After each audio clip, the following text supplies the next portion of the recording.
Hey guys, Sword here, back again with another review. Today we are finally taking a look at the Four Horsemen Studios Mythic Legion's Reinforcements Deluxe Barbarian Builder Set. Now before we get into it, let us first take a look-see at both the front and the back of the packaging. So without further ado, let's get into it. Now before we get into the meat and taters of this review, the Deluxe Barbarian Builder does come with an absolute crapload of accessories. And since the Deluxe Barbarian Builder does come with so many accessories, I mean just look at them, laid out all nice and neat for you. I've decided to do things a bit differently for the accessories segment of this review to kind of helps save me some time when I finally get around to editing this review. Hope you guys don't mind that, but enough jibber jabbering. Let's get started with some of these weapons here. First things first, he comes with this spear. Pretty standard for this line. Next thing he comes with is this axe, which you can of course swap this little spike out for this axe head if you want. Put that over there. Next up, he comes with the two standard swords we're used to seeing in this line. The kind of short broadsword and the long broadsword. Pick your poison there. Next up, this shield with the handle, which you can adjust accordingly. Nothing on the front, but gets the job done. I would have preferred maybe that more wooden looking shield. I don't know, I think that's a little bit better for a barbarian character. Then he comes with a dagger, a little teeny tiny dagger. Seen this before as well. Of course, a Mythic Legion standard. One strap. If anyone was going to come with two of these, it should have been this guy, but oh well. I'll just have to dig out another one, I guess. Now, moving on to some of the accoutrements for the figure itself. He comes with two different belt pieces, or skirt pieces. He's got this one with the skull on it, and these kind of more gladiator skirt tassels hanging off it. Does have this little loop-de-loop to store either the short broadsword or the dagger. I wouldn't advise putting anything bigger than that in there. Then he has just this more armor-plated, knight-looking skirt piece. Next up, he comes with two sets of pauldrons, the first of which are a little bit more knight-oriented. Very, very basic, not much going on there. Then he also has these two, which are a little bit more like what the orcs have in this line. A little bit more aggressive with the spikes and the sharp edges and the cracks and chips throughout. I'm probably going to use these with mine, personally. Then he comes with two little skirt pieces, or, you know, crotch plate pieces. He's got the furry loincloth piece and this kind of, again, more gladiatorial, tassel-y plated loincloth piece. They have the pegs on the back so you can attach them to the crotch piece. I forgot to mention the shoulder pauldrons, where is one? Gosh darn it, there's one. Have this little peg here so you can connect them to the back. Then, for the helmet heads, well, both of his heads, they're both helmeted, what am I talking about? He has a few different accoutrements for that. He's got these antlers here, which look really good. Stag or deer antlers. Then he's got these very Viking, kind of Thor-esque wings. Those are pretty sweet. These short, kind of standard horns. I say standard because I got a lot of figures with these on them. But they're cool nonetheless. Then he's got these longer, more demonic horns, which I actually don't have a ton of these, so it's nice to get a couple more. Then these kind of Warduke bat wings. Those are really cool. Another piece, I actually have, I think, more than those than I do the long demon horns. And then, last but not least, he has two different heads. He has this bearded head, which I actually like to use on my Bronze Dwarf Legion Builder. And then he's got this fully helmeted kind of masked head, which I think is the head I'm going to use on this guy. But with that being said, that is everything. That's your lot. That was a lot of stuff to cover. So with that being said, let's now move on to the aesthetics and articulation.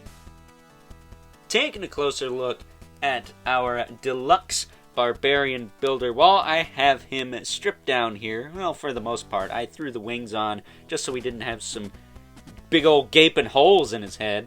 Other than that, this is how he comes packaged, complete with the strap around his waist. Now, as I said before during the accessories segment of this review, kind of unfortunate he only comes with one of these, but that's better than none. Again, I'll just have to find one to donate to him, because I do plan on using 2 straps with this guy. That said, this figure is fairly basic. Not a whole lot of paint going on. If anything, he kind of reminds me of Bothar, whatever his name is, the tower from the Siege of Bjorngar. He's the ogre scale kind of half-giant character that is also a part of the Barbarian faction in Mythic Legions. Just a lot of the same color palette going on with this guy, so he does look like he is part of the same team, as it were. QC on this figure, however, it's a little... we'll say the waist on mine's a little bit loose, as well as this foot here, but nothing I can't fix with a quick email to good old Chris, who always makes good. So those of you giving him a hard time, back off. The dude's just doing his job. That said, the head with the beard here is also kind of loose, but I did have it on a Bronze Dwarf Legion Builder, so that's why. It's totally on me. If I really want to fix it, I could heat pinch it and probably get it to sit a little tighter on this body. But for now, keep it on here. But when this review's over, rest assured, it will go back to where I originally had it. As far as articulation goes, the head is on a ball joint. You can look all around with that. Again, yours probably going to be a little less loose, but you know, it still moves the same, whether it's tight or loose. Pretty self-explanatory. Shoulders go out to the side pretty far. Back down. All the way around. Single joint at the elbow with rotation. He has a gauntlet swivel as well as a wrist swivel with a hinge. Torso is on a ball joint that does tilt back as well as forward. Tilts side to side a little bit and rotates. Again, waist is pretty loose on mine. Hips kick forward and back, out, then back down. Not too loose there. This one is a little bit looser, but I was popping these off trying to find a tighter crotch peg for this guy. So that, again, is on me. Does have a thigh cut, a single joint in the knee, swivel at the knee, hinge in the foot, as well as a rocker and a swivel. And peg holes at the bottom of the feet for the display stand he does not come with, but if you're like me, you got some McFarlane stands, or you could have just bought the 4 Horsemen stands. They both work pretty well with these guys. So, with that being said, it is now time that we get this guy geared up, at least geared up somewhat. I don't want him taking up too much space here. It's time now we get him geared up. Take a look. Some size comparisons. First up, here's our Deluxe Barbarian builder next to a couple other Barbarian characters from the Mythic Legions line, Atlas the Conqueror and Juno the Crusher. Next up, here he is alongside a couple of Gladiator characters, Clavius and Romulus. And last but certainly not least, we have our 2 regulars, Brother Mandibulus and Mkai 11 Spawn, who's not towering over everyone today. Barbarian wins by the Thor wing. So with that being said, time to wrap things up with some final thoughts. Overall, and aside from the couple QC issues with my particular figure, and the fact that I still believe that this figure, if any, should have come with a couple of those belt strap pieces, but at the end of the day, that's nothing I can't fix, right?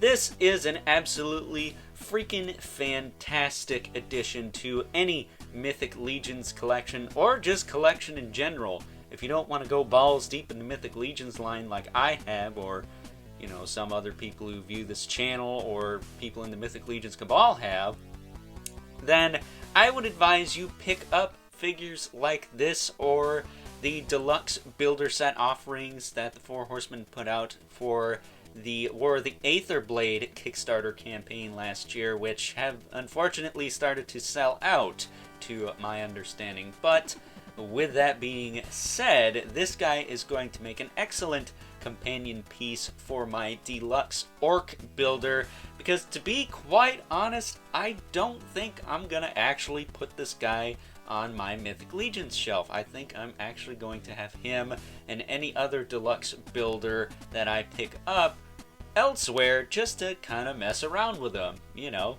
as it should be. So with that being said, if you haven't picked one of these up, I'm sure you will have another opportunity at some point in the future. I'm not going to say near to distant, because the Four Horsemen have been unpredictable with their scheduling as of late, aside from the fact that there was an All-Stars 5.0 poll teaser not too long ago. Pretty excited about that. So just be patient. These will be available again, along with some of the other figures I've been taking a look at recently that were available during this reinforcement sale. So fingers crossed that's gonna happen again at some point in the future. So with that being said, I hope you guys enjoyed this review. If you are so inclined, please don't forget to comment, like, subscribe, and hit the bell so you know whenever I upload more reviews like this one. If you haven't already, please hit me up on Instagram at Overlord Productions, as well as the Mythic Legions Cabal over on Facebook. Be a part of the Legions community, but as always, keep your comments civil, because the world sucks enough as it is. And until next time, catch you guys later.